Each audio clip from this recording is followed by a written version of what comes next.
Hello दोस्तों, स्वागत है आप सभी का हमारे यूट्यूब चैनल अनंत इनफाइनाइट नॉलेज में।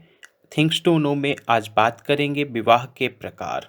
मनुस्मृति के अनुसार 8 प्रकार के विवाह होते हैं। ब्रह्म विवाह, दोनों पक्ष की सहमति से समान वर्ग के सुयोग्य वर को स्वयमेव आमंत्रित करके उन्हें वस्त्र आभूषण आदि अर्पित करके और समुचित रूप से पूजते हुए कन्या का सौंपा जाना धर्मयुक्त ब्रह्म विवाह कहलाता है।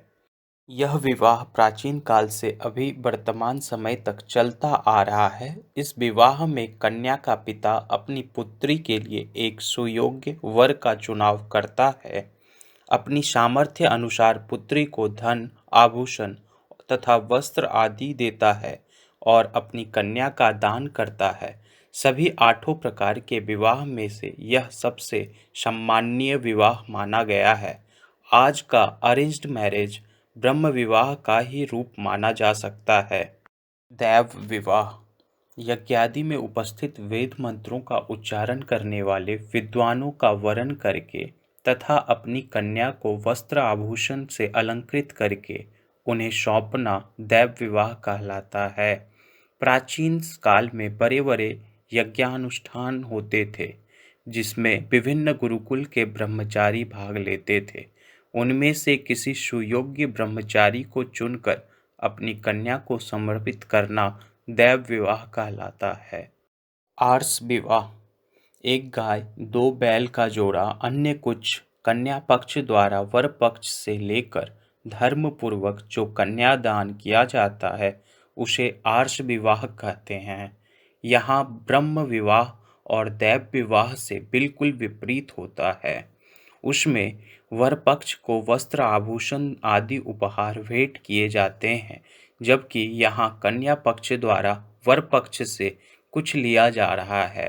आजकल गाय बैल के स्थान पर धन आदि अन्य वस्तुएं लेकर अपनी कन्या को देना आधुनिक आर्ष विवाह कहा जाता है। प्रजापत्य विवाह, विवाहोत्सुक स्त्री पुरुष को वर कन्या के रूप में स्वीकार कर तुम दोनों मिलकर साथ साथ धर्म आचरण करो, यह कहते हुए और उनका समुचित रूप से स्वागत सत्कार करते हुए वर को कन्या प्रदान करना प्रजापत्य विवाह कहलाता है। कन्या की सहमति के बिना उसका विवाह अभिजात्य वर्ग के वर से कर देना प्रजापत्य विवाह कहलाता है।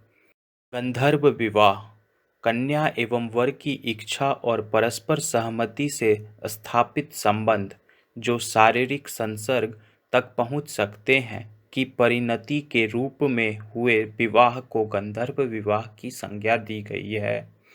परिवार वालों की सहमति के बिना वर और कन्या का बिना किसी रीति रिवाज के आपस में विवाह कर लेना गंधर्व विवाह कहलाता है। इस विवाह का वर्तमान स्वरूप है प्रेम विवाह। असुर विवाह, वर पक्ष द्वारा कन्या पक्ष को यथाशक्ति धन देकर किए जाने वाले धर्मसम्मत विवाह को असुर विवाह कहते हैं। आजकल कहीं कहीं कन्या पक्ष द्वारा वर पक्ष से विवाह के लिए धन की मांग की जाती है। इसे आधुनिक असुर विवाह कहा जा सकता है। राक्षस विवाह, कन्या पक्ष के निकट संबंधियों, मित्रों आदि को डरा धमका करके, आहत करके अथवा उनकी हत्या करके रोती चीखती चिल्लाती कन्या घर से जबरन उठाकर ले जाना और विवाह करना राक्षस विधि का विवाह कहलाता है।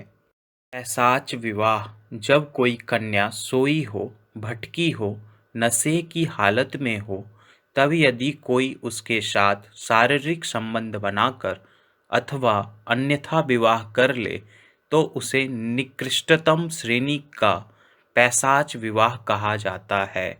धन्यवाद दोस्तों। अगर आपको यह वीडियो पसंद आया हो तो कृपया लाइक करें और अपने दोस्तों के साथ शेयर करें।